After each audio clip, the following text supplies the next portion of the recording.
Hey guys, we're stuck to the wall for our last recording of the night. Yes, so it's Let's Game Ontario Rayman Legends. This game, we didn't even establish a number, shit. What? I just said.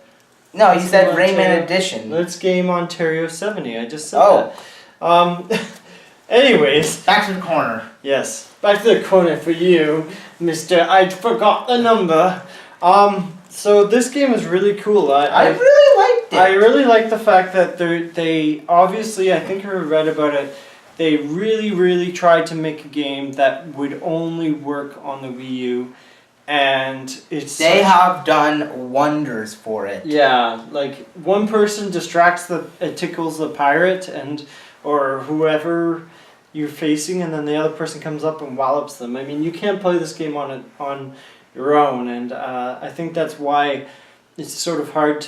This game, if it was one person playing, it would be so hard to review. We tried to play it as like New Super Mario Brothers or. Yeah, you can't play it like that. It's got to be a cooperative effort. More than I think New Super Mario Brothers, which you can play on your own and but.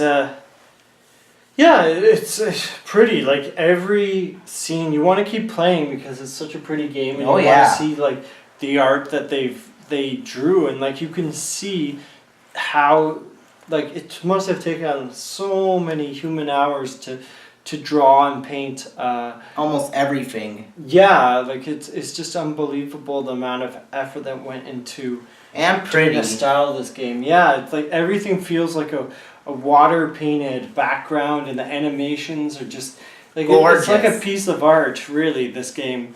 When they talk about our video games art, well, sometimes the art is just so astounding that some people talk about, yeah, and so far there's not really been a story, but it's entertaining because there's so much personality. Well, there was a story, it says we couldn't really pay attention to it. Yeah, it was sort of like we're in trouble. It's like a Power Rangers story, I felt. After 10,000 years, we're free! Yeah, like it just felt like, okay, trouble's brewing, so suddenly, we gotta wake up the king and Rayman and wake up everybody. And Grimace. It's like a new hope, we gotta assemble a team.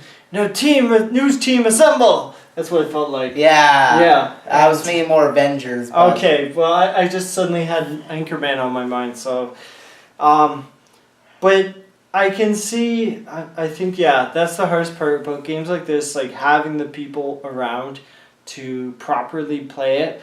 I can see that being very hard to do, like, unless you play it with 2 people. But 3 and 4 people, like, it's a must to have 2 players minimum in this game. Sounds, the sounds seemed like, they all had personality. That's what I was saying just then. So, that's the biggest thing I can say about this game. I think I heard the game's short. I remember reading, I think, but I could be wrong on that. So I really like the way that the gamepad is made for, like, they made the game for the gamepad, and I think Ubisoft is one of the few game developers to actually utilize the gamepad for what it was. It's supposed to be intended for by Nintendo. Yeah, I totally agree. Like I can't think of any other developer that really tried to use the gamepad in a productive way. It's sad because Nintendo always intends, like, they're not exactly third-party friendly, so every time they release some new gimmicky game, it actually suffers for it because the third-party games have no idea how to do it. Yeah. Even back with the Nintendo 64, where they preferred cartridges over discs, they actually lost a lot of people because of that. Yeah, they lost a lot of companies because of their business decisions, and now they're trying to bring everyone back with the Switch. But I think Ubisoft was one of the few people who decided to stick to Nintendo. I think they supported Nintendo's launch with like 6 to 9 games, if I remember right. Yeah, one of them was like... It was like the biggest company, third party that supported Nintendo. So. Yeah, because I think they saw potential within the Wii U. I think it's a shame because they saw the potential in the Wii U as a system, and then I remember reading articles saying they pared back their support because unfortunately the Wii U wasn't what people were expecting. Yeah, but but the way the gameplay was revolving around the gamepad, it was obviously meant to be like, oh yeah, We know exactly how to work this. This is exactly how Nintendo taught us how to work it. Yeah, they thought, like, how can we design this game so that it's fun, but at the same time it uses the gamepad to its maximum potential. Yeah, most of our third-party games either just use it as like an inventory screen or something very superfluous, like something that doesn't really matter much. Like I think Donkey Kong Tropical Freeze used it, but it was just so... I thought that it did, but could be wrong. Yeah, but Rayman Legends is probably one of the best innovative uses of the gamepad I've ever seen. Came on the system. And I would almost recommend you go get a Wii U just because of that. To get this unique experience. Yeah, I mean that's the thing. That's the difference between. There was another game. I'm trying to remember what it was, but yeah, it gives you a unique experience. It almost came as unique experience. Kind of like the arcade games we're reviewing, like we missed a few, and then we tried to talk about them, and it's like it's a different experience with X-Men, with the multiple CRTs, and this is the same thing. Like when playing the original system that the game was on, really. I don't think you can even replicate this game with like emulators or even like a port. To like you can't port this to like the Switch because there's no extra screen, right? There is an extra screen for the Switch, but the Switch is okay. So like the Wii U wasn't specifically designed to be something portable. The Switch is, but the problem with that is that you also sacrifice the fact that of what made the gamepad such a unique experience, which they showed. It gives you a new way to play using two different screens at once. In a way, it was sort of like the DS. Yeah. But a little more interactive. I think it was a little bit harder to explain, like in a commercial, like this is how you play this game with the gamepad. Yeah, this is one of those games. It's not like the 3DS where it's like, oh, the image is 3D. You know? Yeah, this is one of those games. This is one of those games where you can't just watch a Let's Play and then suddenly get you have to play it. You either have to play it or see people who actually are playing it like right in front of you. You have to see it be played. Yeah. Because some Let's Plays, they don't show the gamepad screen. They just show what's going on the main screen. And you just miss most of the game, like most of the experience. Yeah, like I've seen people play Super Mario Maker once, and like when they just do like comments or whatever, you see just a screen show up, and it's like, okay, what are they doing? And then 10 seconds later, oh, they just added a comment. Okay. Yeah, exactly. You're waiting for something amazing. It's like, Yeah. But I think, I think if the game is short, maybe it's not. But it's entertaining, but it's weird. Yes, it doesn't feel it's like entertaining. I was mesmerized, but I'm not sure if I would say it was fun. It's weird because I was like, I wanted to keep playing because it looked so cool, and you know, it is just your run-of-the-mill platform outside of the really cool and outstanding gimmick. Yeah. But you don't think that way until you stop playing. That's what I found. So with that regard, I wholeheartedly recommend this. Yeah. Only if you have a friend. Only if you have a friend. If you don't have a friend, you're fucked.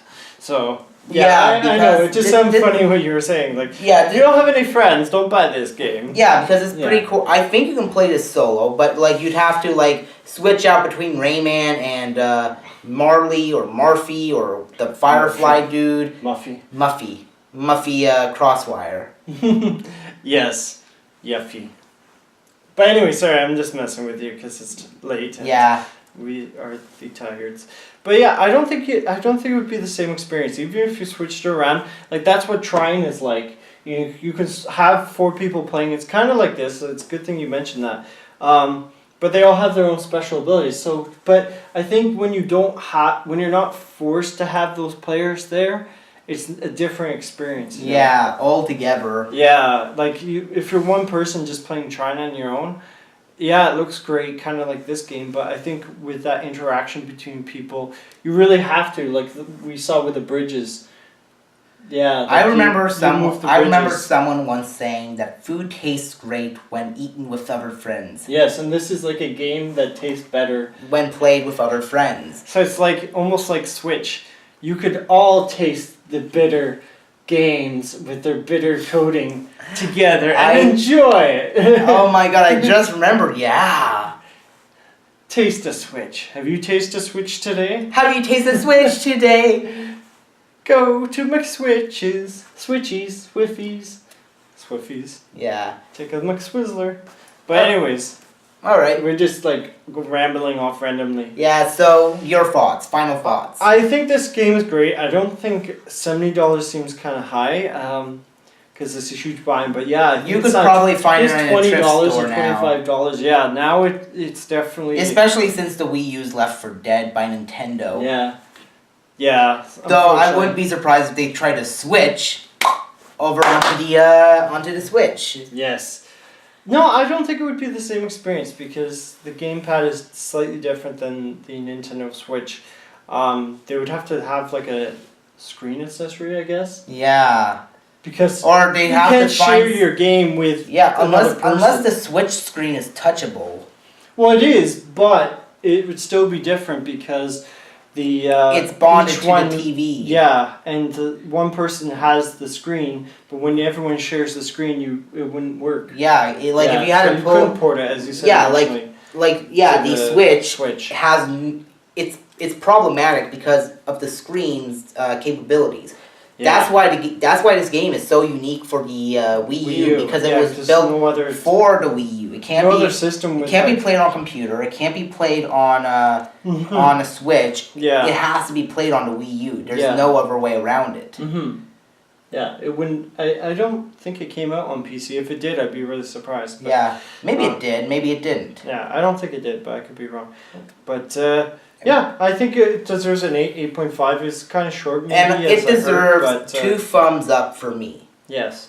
2 Wii gamepads up. Yes, so, this game gets a Wii U pad out of 5. Yes. I would give it, I'd give it an 8. It looks amazing. Sounds pretty good. You can tell there was a lot of effort. Just, if it is short, then that's the thing to definitely be aware of. So...